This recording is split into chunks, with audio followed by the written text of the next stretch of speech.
tomografía, que hacer una tomografía. Paciente que tiene algo en el corazón neurológico hay que hacer una tomografía. Paciente que tenga síntomas asociados no típicos o anormales o distintos hay que hacer una tomografía. Normalmente a todas las fallas se le acaba haciendo una tomografía porque el paciente siempre va a ver que tiene un tumor o que tiene algo más, ¿no? Porque ese síntoma para él es muy incapacitante quizás, y entonces le preocupa que vaya a tener algo, ¿no? Y a veces se piden tomografías un poquito en exceso, pero es más por tranquilidad del paciente. Que muchas veces ese paciente, tú vas a decir, no requiere una tomografía porque es una migraña, ¿no? La tiene desde la infancia, ya no estudiaron y demás, pero empezó a tener episodios más frecuentes, entonces el paciente cree que ya tiene otra cosa, le vas a hacer una tomografía, le vas a decir que está normal, y eso va a tranquilizar mucho al paciente. Ahora vamos a empezar con las cefaleas, a hablar un poco de ellas. Ahorita vamos a empezar con migraña, que va a ser un trastorno crónico neurovascular que va a estar caracterizado por recurrencia de cefaleas. Esto puede ser de horas de duración hasta días de duración, con un promedio de 4 a 72 horas. Habitualmente van a ser unilaterales y pulsátiles, son de carácter muy intenso y van a ser incapacitantes. Están acompañadas de síntomas como náuseas, vómitos, hipersensibilidad de estímulos físicos, psíquicos o sensoriales, y pueden ser acompañados de síntomas de origen cortical, lo que vamos a conocer como el aura. El 75% de las cefaleas migrañosas se van a presentar sin un aura, mientras que únicamente el 25% van a presentarse con el aura. Y estas pueden ser alteraciones visuales, sensitivas o del lenguaje. La migraña con aura es la que va a tener un mayor componente familiar o un mayor componente hereditario, y en quienes se ha visto una transmisión autosómica dominante es en la migraña hemipléjica familiar, donde se han visto mutaciones en los cromosomas 1, 2 y 19. Se presenta en el 12% de la población en países occidentales. Tiene mayor prevalencia en mujeres sobre hombres, de un 17 contra un 7%. Y las complicaciones más graves de la migraña con aura, pues puede ser hasta un infarto cerebral migrañoso. Después vamos a ver la definición de infarto cerebral migrañoso, pero son extremadamente raras. Las complicaciones más frecuentes, pues son las asociadas a náuseas, vómitos, intolerancia a la luz, al ruido o a ciertos olores. Se habla que la migraña, junto con otros factores de riesgo, como son el tabaquismo, la hipertensión, el uso de anticonceptivos orales combinados o trastornos de la coagulación, van a ser un factor de riesgo para presentar ictus.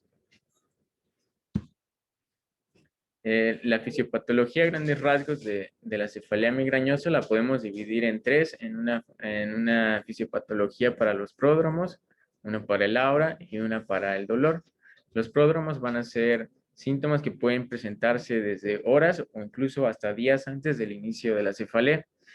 Y esto puede ser debido a una disfunción hipotalámica de base dopaminérgica, en el que vamos a encontrar trastornos del sueño, puede haber insomnio o hipersomnia, algunos trastornos en los hábitos de alimentación, cambios de humor, bostezos repetidos. Y en el aura se va a deber a una depresión de la corteza cerebral, mientras que en el dolor vamos a tener tres elementos, que uno va a ser los núcleos del tronco cerebral y núcleos aminérgicos. Vamos a tener otro elemento que va a ser la corteza cerebral y otro elemento que van a ser los vasos meningios. En estos núcleos del tronco cerebral, normalmente los estímulos físicos o químicos que habíamos visto en un principio van a reaccionar anormalmente. Y ante estos estímulos se va a sensibilizar la corteza cerebral o los núcleos, estos mismos núcleos del hipotálamo o del tronco cerebral, se van a sensibilizar de manera normal con estos estímulos físicos o químicos, lo que va a provocar una depresión de la corteza y se va a activar el sistema trigémino vascular. Al activarse ese sistema trigémino vascular, vamos a provocar una inflamación tipo vascular de los vasos de la meninge, y va a estar relacionada con la liberación de ciertas sustancias, como también habíamos visto al principio, que pudiera ser el óxido nítrico o los péptidos como el péptido relacionado con el gen de la calcitonina, neurocinina A o sustancia P, entre otras sustancias. Esa liberación pues van a propiciar y a perpetuar más la inflamación vascular. Y los receptores serotoninérgicos como el 5-HT1B que van a estar en los vasos sanguíneos, esto van a disminuir la vasodilatación. Al activarse estos receptores van a disminuir esta vasodilatación de los vasos meningios y por eso es que los agonistas serotoninérgicos como los triptanos pues bueno, nos van a ayudar mucho en la fisiopatología de la migraña.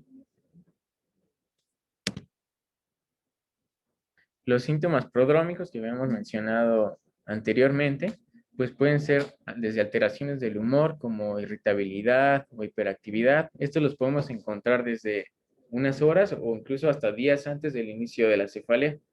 Puede haber alteraciones en la concentración, alteraciones de la memoria o dificultad para denominar. Puede haber algún cansancio excesivo o incluso depresión o ansiedad. Puede estar caracterizado por insomnio o hipersomnia, alteraciones del apetito como hambre, sed y alteraciones de la libido. La migraña puede presentarse en cualquier momento del día, pero es más frecuente que comience por las mañanas, a diferencia de la cefalea en racimos, que es más frecuente que se presenten estos racimos durante la noche o en las horas de sueño. Aquí va a ser más frecuente que la presentemos durante la mañana. Y el aura, que solamente se presenta en el 25% de las cefaleas, tiene que tener una característica de que alcanza su máximo en 5 minutos, puede durar de entre 15 a 30 minutos, pero nunca sobrepasar los 60 minutos. Cuando el aura sobrepasa los 60 minutos, pues ya estamos ante una migraña con aura atípica, entonces que nos tiene que hacer sospechar de alguna otra cosa y tenemos que hacer estudios complementarios. Entonces nunca debe sobrepasar los 60 minutos y podemos tener alteraciones visuales, sensitivas o de lenguaje. Alteraciones visuales como la presencia de fotopsias o escotomas o incluso alucinaciones visuales. Sensitivas podemos tener adormecimiento alrededor de la boca o hormigueo, también adormecimiento de algún brazo o de antebrazo. Y hablaba de que también podíamos presentar alguna paresia, pero que es raro, ¿no? Sí, es lo que comentaba en la diapositiva anterior, de la depresión propagada cortical. Es una situación que sucede en la fisiopatología de la migraña, en el aura principalmente, que empieza en la parte posterior en el occipital y se va haciendo hacia adelante. Avanza más o menos a 2 milímetros por segundo, por eso es en menos de 60 minutos. Entonces va tomando lo visual, luego va lo sensitivo, la corteza, porque es en corteza, donde se integra el lenguaje motor y luego la vía motor, bueno, la corteza motora, ¿no? No como de atrás hacia adelante. No a todos los pacientes tienen todas esas síndromes, pero esa es la explicación que se parte, ¿no? Y alteraciones en el lenguaje, como disfasia, que es incapacidad para encontrar las palabras. Va a ser de característica pulsátil y es muy intensa, lo que va a provocar incapacidad en los pacientes. El acme se alcanza generalmente a la hora y puede desaparecer en 24 horas, pero puede durar hasta 3 días. Entonces el promedio que estamos hablando puede ser de 4 a 72 horas la cefalea. Inicialmente puede ser opresiva, pero después tiene que convertirse en pulsátil, que esa es una de las características de la migraña. Es hemicraneal anterior en 2/3 de los pacientes y tiene la característica de que el dolor se va a incrementar con cualquier movimiento o con la maniobra de Valsalva. Tiene que incrementarse el dolor en la cefalea. Puede estar acompañada de sonofobia, fotofobia o osmofobia. Y la disfunción vegetativa, que van a ser las complicaciones más frecuentes, como son náuseas, vómitos o incluso diarrea en el 15%. Se habla que después de la cefalea existen molestias residuales, que se puede hablar de una fase postdrómica, en la que vamos a encontrar pues dolorimiento de la cabeza, cansancio, o podemos encontrar dificultad para concentrarnos. Entonces, podemos hablar de estas 4 fases de la migraña, en la que existe una fase prodrómica que pueden ser desde horas o hasta días antes del inicio de la cefalea. La fase, bueno, en el caso de cefaleas migrañosas con aura, encontramos el aura que va desde los 5 minutos, generalmente es de 15 a 30 minutos y no debe de sobrepasar los 60 minutos. La cefalea propiamente, que va desde 4 a 72 horas, y una fase postdrómica que habíamos visto anteriormente, donde podemos encontrar incapacidad para concentrarnos, fatiga, cansancio, y esta nos puede durar todavía de 1 a 2 días. El diagnóstico clínico, primero tenemos que hacer una historia y la exploración clínica y exámenes complementarios que sean negativos para cualquier otro proceso de lesión cerebral que no sea explicada por alguna otra causa. Y los de la Sociedad Internacional de Cefaleas nos habla de que tienen que ser ataques múltiples, de al menos 5, la duración, que va de 4 a 72 horas, y dos de las siguientes características, que tiene que ser unilateral, pulsátil, de intensidad moderada a grave, que provoca incapacidad y que aumenta con la actividad o las maniobras de Valsalva. Y tiene que estar asociado a alguna de las características como náuseas, vómitos, fotofobia o sonofobia.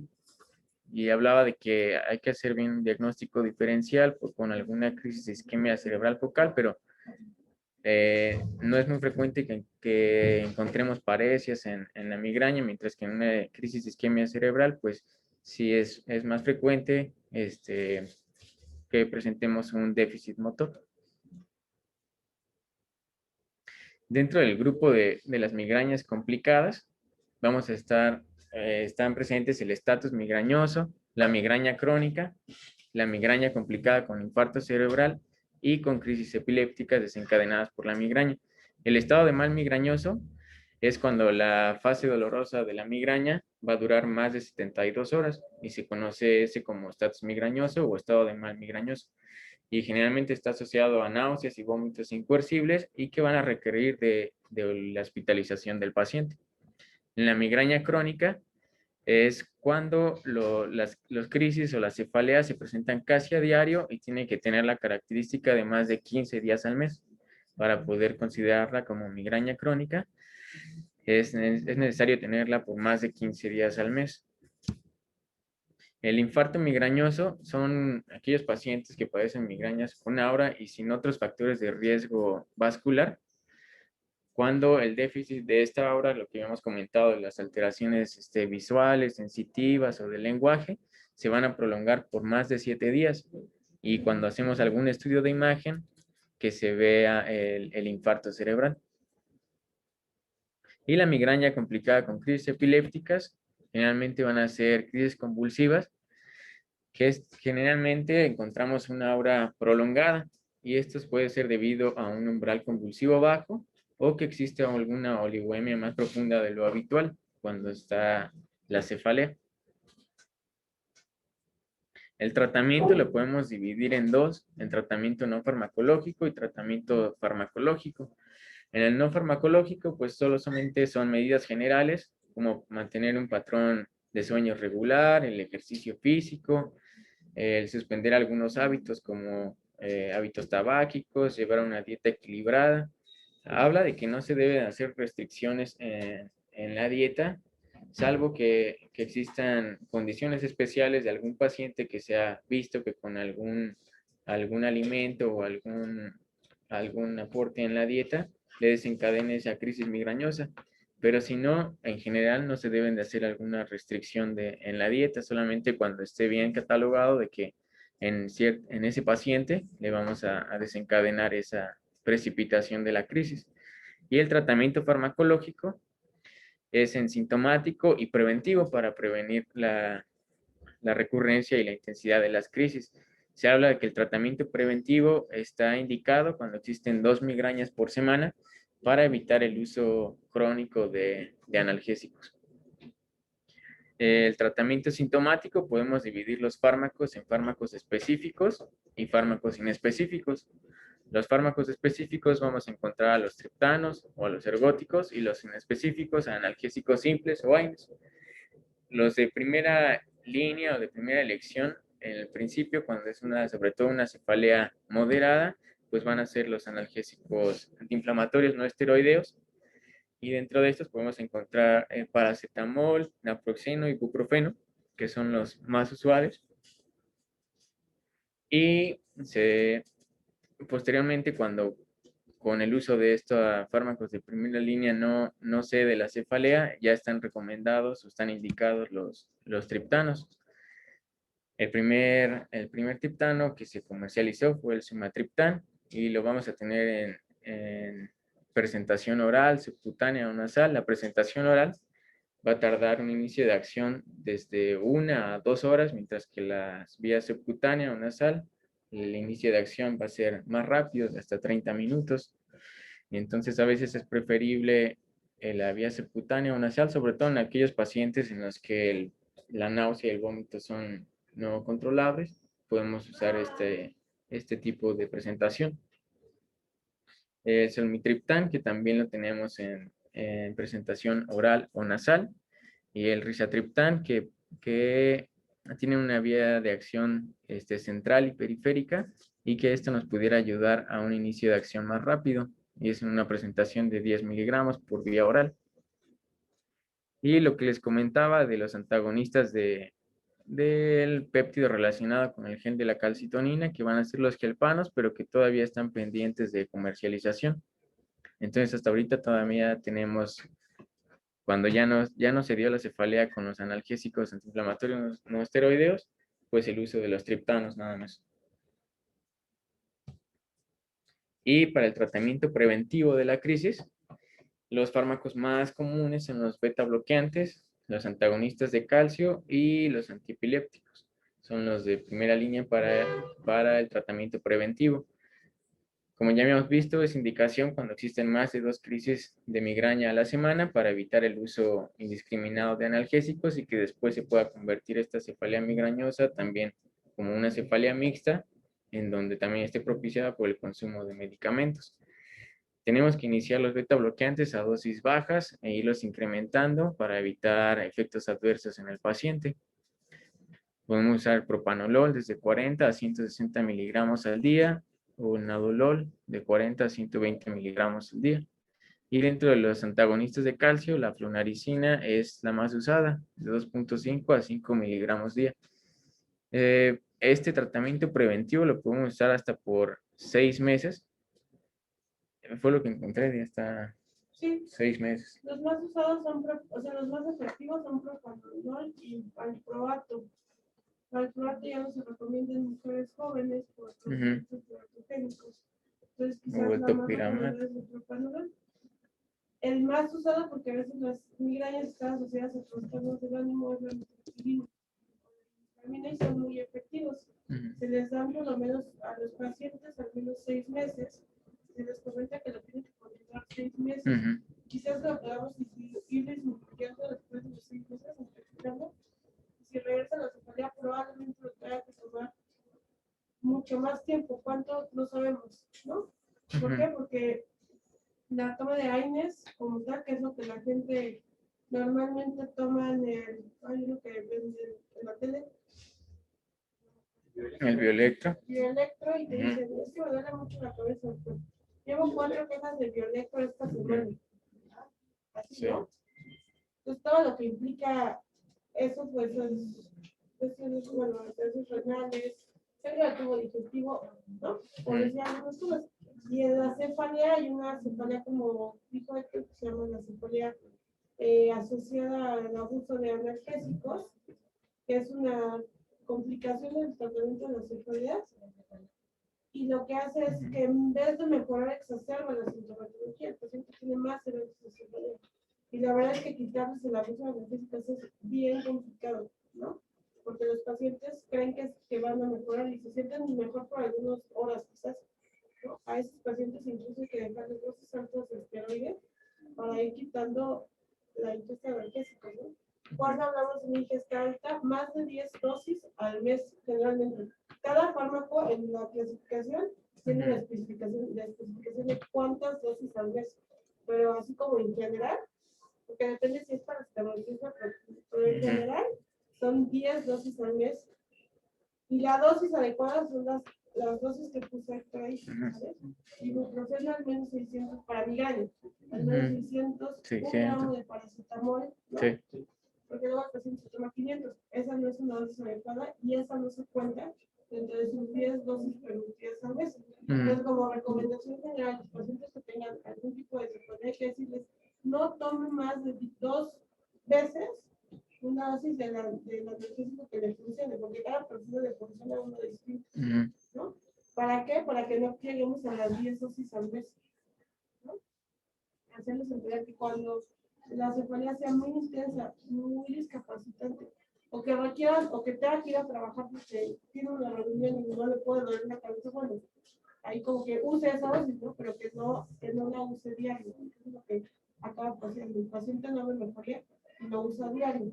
Los Ujú. profilácticos justos son para eso, para que no lleguemos a eventos de cefalea y entonces no usemos los analgésicos. Hay otras medidas muy más nuevas que son estos anticuerpos monoclonales que hay en México, pero la verdad es que su indicación es muy precisa y se aplican cada 6 meses y cada aplicación cuesta alrededor de 20,000 pesos. Para un paciente que tiene 25 días de cefaleas al mes, quizás sea muy útil, ¿no? Pero Ujú. los estudios han demostrado que disminuye entre 4 y 5 días de cefalea al mes. Entonces tampoco es muy significativo, ¿no? Ujú. Pero para esos pacientes que les duele la cabeza diario, igual 5 días, sí es muy significativo, ¿no? Pero hay que tener como, en el ISSSTE, por ejemplo, los han intentado meter las farmacéuticas y no se autoriza del todo porque a qué pacientes sí se puede llegar a abusar de ellos. Otra medida es la toxina botulínica, se le puede, hay Ujú. indicación de toxina botulínica para pacientes con migraña y les ayuda mucho, ¿no? Ujú. Les disminuye también, lo que quiere disminuir es días de cefalea al mes. Ese es el objetivo. Ujú. Entonces aquí en la mayoría de los casos si es dolor moderado, iniciar con AINES e incluso podemos usar algún antiemético para controlar la náusea. Si se alivia el dolor, pues solamente con esa pauta y las dosis de analgésicos que vimos anteriormente. Si el dolor es más intenso y no cede con el uso de esta primera línea de analgésicos, pues ya están indicados los triptanos por vía oral, o si los vómitos, náusea y vómitos son imposibles, pues podemos usar la presentación subcutánea o nasal. Y si el dolor es muy rebelde, se puede hacer el cambio de triptán o asociar AINES con algún triptán. Los triptanes y el tratamiento no se pueden usar una vez Ujú. en el evento. Se pueden hacer impactos, ¿no? Sí, Por la base por la vasoconstricción. Sí, están contraindicados en pacientes con alto riesgo cardiovascular o pacientes cardiópatas, por lo mismo. Luego, las cefaleas trigémino-autonómicas van a ser de distribución unilateral y vamos a tener signos disautonómicos como de hipofunción simpática. Vamos a encontrar el síndrome de Horner con miosis y tosis palpebral e hiperactividad parasimpática con inyección conjuntival, lagrimeo y congestión nasal. Estos tipos de cefalea, los episodios de dolor van a ser más rápidos, intensos y de una menor duración. Dentro de este grupo de cefaleas, la más común es la cefalea en racimos o clúster, pero aún por ser más frecuente de este tipo de cefaleas, solamente se va a encontrar en el 0.5% de la población. Y esta tiende a comenzar entre la segunda y la tercera década de la vida, generalmente entre los 25 a los 35 años de edad. Van a ser crisis muy intensas que van a estar agrupadas y por eso recibe el nombre de racimos. Y van a estar seguidos de épocas de remisión. La cefalea puede ser taladrante en la región orbitaria o supraorbitaria y puede estar irradiada al maxilar. La duración de las crisis va a ser menor, entre 10 a 180 minutos, y se van a presentar síntomas vegetativos como la inyección conjuntival, lagrimeo, tosis, miosis palpebral, rinorrea y rubefacción de la cara. Podemos encontrar también hiperalgesia con alodinia en la cara. Entonces, los criterios diagnósticos es que va a ser un dolor unilateral, orbitario o supraorbitario, con una duración de 15 minutos hasta 3 horas. puede ser de 30 hasta 180 minutos. El número de crisis puede variar desde una crisis cada 2 días hasta 8 crisis al día y tiene que estar asociada a síntomas de lagrimeo, congestión nasal, rinorrea, sudoración de la cara, miosis y tosis palpebral. Aquí la diferencia con la cefalea migrañosa, por ejemplo, es que en racimos la mayor prevalencia va a ser en hombres, mientras que en la migrañosa pues la encontramos más en mujeres. Eh, la localización va a ser unilateral en el 100% de los casos, la duración es menor, hasta 180 minutos, mientras que en la migrañosa eran hasta 72 horas. Y vamos a encontrar alteraciones vegetativas, oculares o perioculares en la cefalea en racimos. Y la característica que tenía la cefalea migrañosa, que aumentaba con el dolor, con el movimiento, con las maniobras de Valsalva, esta no la vamos a presentar en la cefalea en racimos. Pueden tener episodios sintomáticos, generalmente en estaciones como primavera y otoño podemos encontrar estos episodios sintomáticos y es seguido de episodios de remisión de hasta por 6 meses. Y la cefalea en racimos, como ya vimos, es una cefalea primaria, pero hablaba que muchas veces es imposible distinguirla de alguna lesión orgánica, como por ejemplo en casos de aneurismas o disección arterial, una miositis orbitaria. Y generalmente en el primer episodio de racimo se recomendaba siempre el uso de estudios complementarios para poder descartar que sea asociada a alguna lesión orgánica o estructural. Ya después, si está bien catalogada que es una cefalea en racimos, pues no es necesario seguir haciendo estudios de extensión. Los tratamientos se van a dividir igual en dos, en tratamiento de la crisis y tratamiento preventivo. Aquí como la cefalea es más rápida los episodios de cefalea, los triptanos por vía oral, pues como su inicio de acción tardan de 1 a 2 horas en hacer efecto, se va a preferir los triptanos por vía subcutánea o por vía nasal, como el sumatriptán por vía subcutánea o el sumatriptán por vía nasal. Y el tratamiento preventivo, también podemos hacer alguna pauta de esteroides, como había comentado la doctora. Hay varias pautas de tratamiento preventivo, pero las más eficaces es una pauta de uso de esteroides con prednisona, 60 miligramos por 4 días, luego 40 miligramos por 4 días, 20 miligramos y hasta 10 miligramos. También podemos usar calcio antagonistas como el verapamilo y antiepilépticos como el topiramato o valproato sódico. Y cualquier de estos fármacos tienen que persistir el uso de estos fármacos hasta 2 semanas después de la última crisis. O sea, el paciente tiene que estar sin crisis por 2 semanas y después ya lo podemos ir disminuyendo de manera progresiva. En la migraña, pues lo manteníamos hasta por 6 meses y aquí es cuando termine la crisis, hasta por 2 semanas después de mantener al paciente sin una crisis. Pues ponen oxígeno, entonces como tiene la crisis hay que ponerles oxígeno. Ajá. Vamos a darle oxígeno. Y los otros tipos de cefalea trigémino autonómica van a ser la hemicrania paroxística. Esta es muy parecida a la cefalea en racimos, pero tienen más episodios de dolor al día. Pueden ser hasta 40 al día.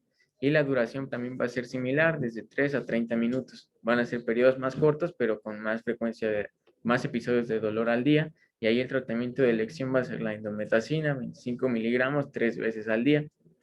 La hemicrania continua, que el dolor va a ser continuo y va a estar asociado a menos síntomas vegetativos o síntomas vegetativos más leves. Y el SUNC, que en este tipo de dolor, los episodios de dolor van a ser muy breves, pueden ser desde segundos, 5 segundos, hasta 4 minutos, pero también la frecuencia de los ataques va a ser mayor hasta 30 en una hora. Y también está asociada a inyección conjuntival y el tratamiento de elección sería la lamotrigina de 100 a 200 miligramos al día. Aquí podemos ver las diferencias entre estos tipos de cefaleas trigémino autonómicas, donde en la hemicrania paroxística, por ejemplo, la duración va a ser un poco menor que la cefalea en racimos y vamos a encontrar más crisis al día. En racimos habíamos visto que hasta 8 al día pudiéramos presentar y aquí podemos presentar hasta 40 al día. Y el tratamiento de elección van a ser la indometacina. En la hemicrania continua vamos a tener menos síntomas vegetativos, pero el dolor va a ser continuo, mientras que en el Zoom las crisis van a ser igual, parecidas que en la hemicrania paroxística, de hasta más de 30 o 40 al día, pero la duración de las crisis va a ser muy breve, desde segundos hasta solo minutos. Y ahí el tratamiento de elección sería con la motrigina. Ahora, la cefalea tensional va a ser el tipo de cefalea más frecuente. Se habla que hasta el 80% de la población la va a sufrir en alguna ocasión. Aquí hay un mayor predominio femenino sobre el masculino.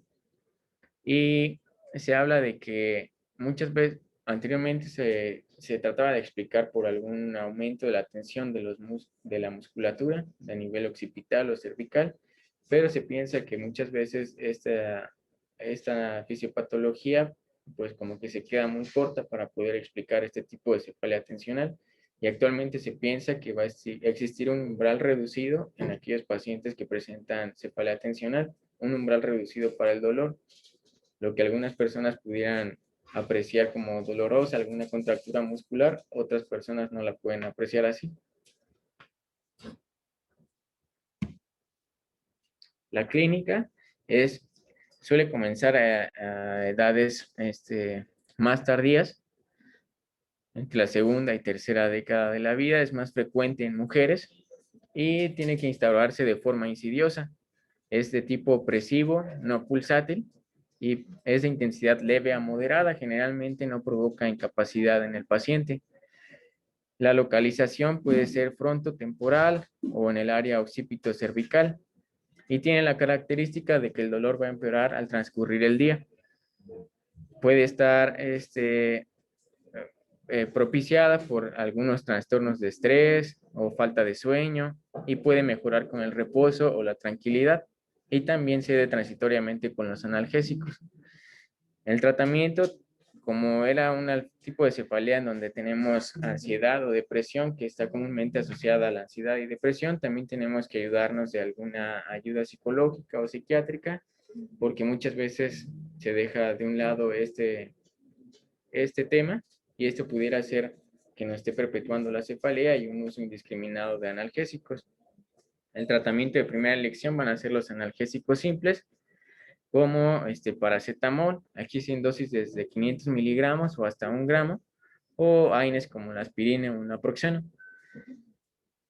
Y también habla que se deben de evitar las combinaciones de AINES con algunos otros fármacos como cafeínas o benzodiazepinas o barbitúricos, para evitar que se convierta de una cefalea tensional episódica a una cefalea tensional crónica. La cefalea tensional crónica diaria van a ser ciertos criterios en donde van a ser parecidos a los de la migraña crónica que habíamos visto, donde la cefalea, hay más de 15 episodios de cefalea al mes y de duración de 4 horas. Estos son 4 horas pero sin tratamiento y durante al menos 6 meses que se presente esta frecuencia de cefaleas al mes. Y tiene que estar con 2 o más de las siguientes características, que es de sensación de presión o constricción, de intensidad media moderada, que no suele interferir o hacer incapacidad en la vida de las personas. Generalmente es de manera bilateral y no se va a agravar por esfuerzos o maniobras de Valsalva. Tiene que tener una historia de cefalea tensional previa, pero un aumento de la frecuencia en los últimos 3 meses, como habíamos visto, hasta más de 15 al mes. Y este tipo de cefaleas puede estar propiciada por el uso excesivo y consumo de analgésicos. Entonces, si nos encontramos con este uso indiscriminado de analgésicos, podemos hacer unas pruebas de supresión del analgésico y dar un tratamiento sintomático con AINES como tipo naproxeno o ibuprofeno y asociarlo con dosis bajas de amitriptilina. Y también podemos usar el uso de toxina botulínica, como comentaba la doctora, y se habla que con esta pauta se consigue retornar al paciente hacia su cefalea primaria episódica hasta aproximadamente el 50% de los casos, pero pues muchas veces sí es muy difícil volver a En primera, dejar al paciente sin el uso excesivo de medicamentos. Muchas veces no lo quieren dejar, entonces se vuelve un problema y pues estamos perpetuando esta cefalea crónica diaria. También es una cefalea mixta por medicamentos. Y las cefaleas secundarias, vamos a ver lo que nos había comentado la doctora de las banderas rojas. Las banderas rojas nos van a ayudar a incrementar el promedio para identificar alguna etiología secundaria de la cefalea. Hasta el 18% de los pacientes con cefalea van a tener alguna cefalea de tipo secundaria. La más común de las cefaleas secundarias va a ser por el uso excesivo de medicamentos. Esta es otra vez la clasificación que habíamos visto al principio, pero es a grandes rasgos la clasificación, que puede ser asociada a traumas, a trastornos vasculares, a trastornos no vasculares ni infecciosos, a sustancias o a su privación, asociados a infección, asociados a dolor facial, como en de senos paranasales, de dientes, de boca, atribuida a trastornos psiquiátricos o neuralgias craneales. Las banderas rojas van a ser síntomas u otras piezas de información que nos van a encaminar a estudiar a un paciente, o a observarlo, o a realizar estudios de extensión. También existen ciertas banderas que se llaman banderas naranjas, pero que estas solamente van a tener prevalencia cuando está asociada a otra bandera naranja o está asociada a alguna bandera roja. Muchos de los pacientes en que se sospecha de alguna etiología secundaria de la cefalea, que se realizan estudios de neuroimagen, a pesar de eso, no se detecta alguna relevancia clínica en el estudio de imagen. Entonces, a pesar de estas herramientas de banderas rojas, pues muchos de los estudios que se realizan no van a aportar algo de manera significativa, pero es realizarlo, hacerlos para poder descartar alguna etiología secundaria o estructural de la cefalea. Hay algunas herramientas para para identificar estas cefaleas, como son la herramienta SNOOP, en donde la S van a ser de signos y síntomas sistémicos, síntomas y signos neurológicos, un comienzo abrupto de la cefalea o una edad de inicio mayor de 40 o 50 años, como habíamos visto anteriormente, o algunos cambios en el patrón de la cefalea. Posteriormente se realizó esta misma herramienta SNOOP, pero ya se llama SNOOP 10, cuando se agregan otras 10 P's más. Bueno, la S va a ser de signos y síntomas sistémicos, como por ejemplo puede incluir a la fiebre y podemos hacer o pensar alguna neuroinfección. Y ahí tenemos que hacer estudios de imagen o estudios bioquímicos como de líquido cefalorraquídeo.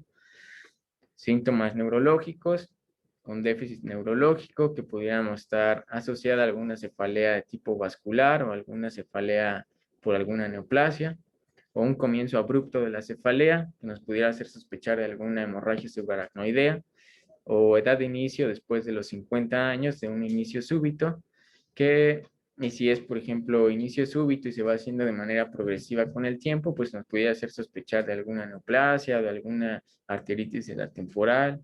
Si hay cambios en el patrón de la cefalea, pues también, como hay cambios en el patrón en el tiempo, nos pudiera hacer sospechar de alguna neoplasia o algún carácter vascular de la cefalea.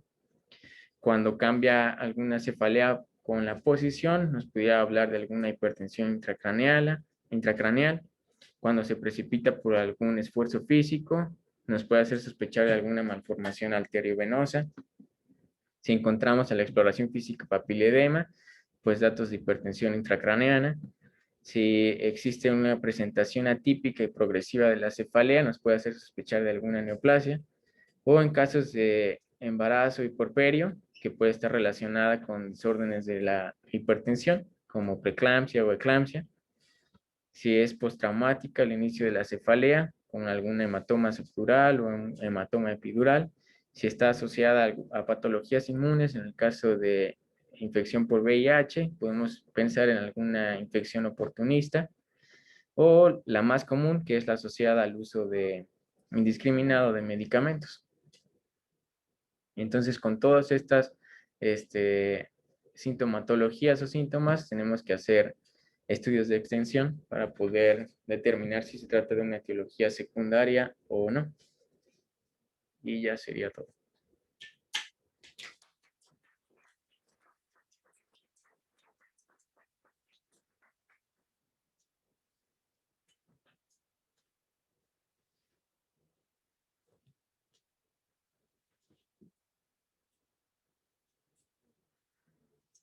Yo creo que estuvo bien nada más la presentación, o sea, para mejorar, ¿no? Ujú. La letra es muy chiquita en algunas y tienes muchos espacios.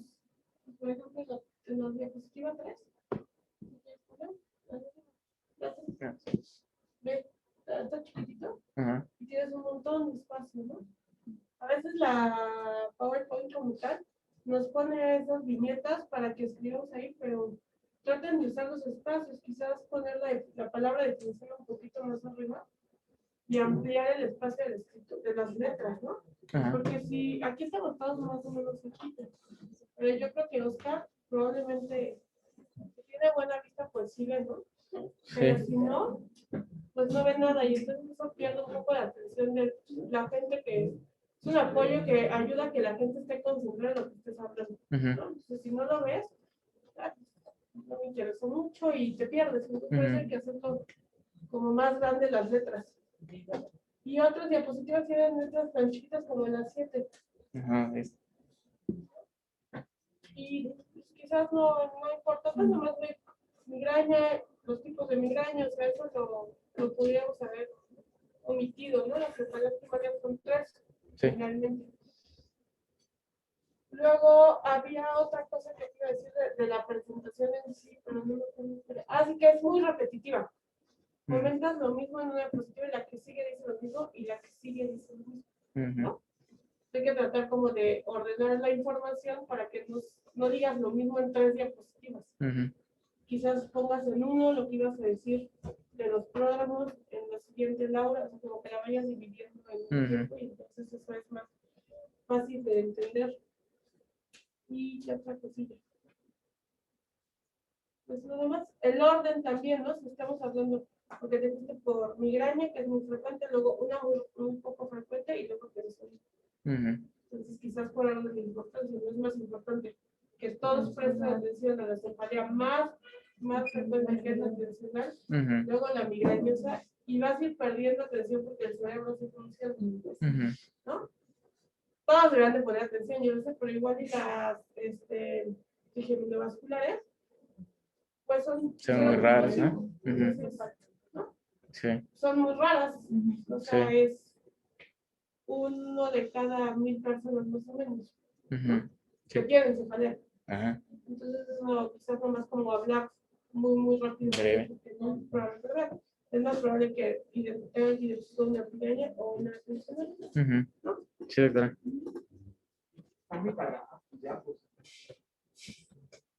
Ajá. Y también hay que moderar el tono de voz, elevarla, bajarla, Ujú. para que capte la atención, como 3 o 4 tuvieron que escribir ataques para reaccionar, que ya están Sí. sumamente entregados a Morfeo, ¿no?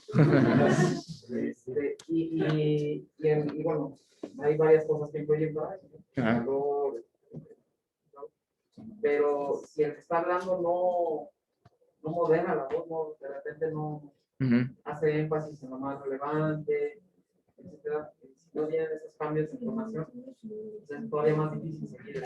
Sí. Sí, doc. Doctora, una pregunta, independientemente del tipo de cefalea, un paciente que tiene cefalea de más de 50 años se le tiene que hacer aunque sea el primer. Para descartar